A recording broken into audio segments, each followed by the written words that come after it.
And so one of my favorite studies that we did in the mid-'80s, because I went from West Point to teaching in a small school in St. Louis, because now this is now when John starts entering into the picture, and so now we're starting into dual career kind of partner issues.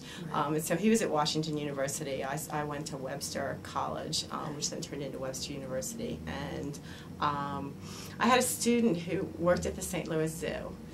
And what she noticed is that there were these different sites around the zoo of concession stands and gift shops that had different staffing. So the gift shop was all women.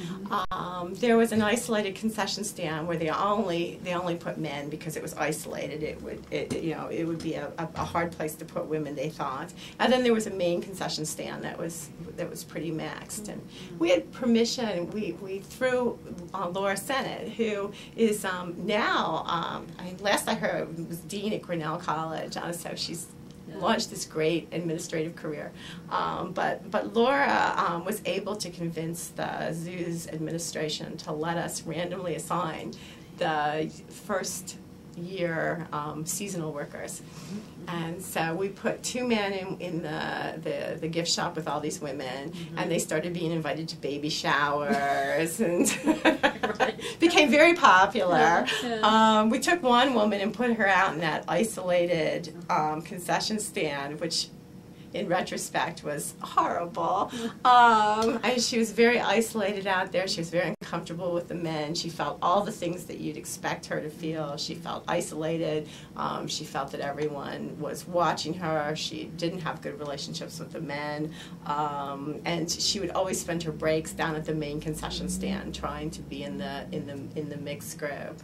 And so lo and behold, by the end of the summer, probably the most telling things we saw was of that whole cohort of incoming workers, two of them were selected for promotion, and those were the 2 men we randomly assigned to the gift shop, and our poor woman token quit. And so did you debrief her after?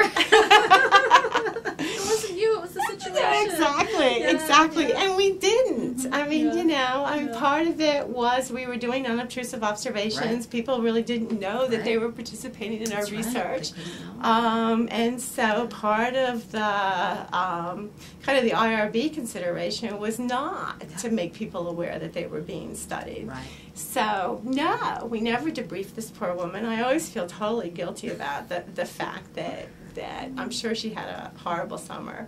But I just thought it really kind of was a precursor for a lot of subsequent research that Christine Williams did, looking at how men ride a glass escalator in female-dominated occupations, as well as, I thought, really highlighted the impact of gender, that it wasn't just proportions. Why is it that our 2 disproportionately represented token men did better than fine? They actually advanced, and how is it that our lone token woman had such troubles? So I think it really did, in my mind, coalesce my ideas about the gendering of tokenism. Yeah, totally. Yeah. Somebody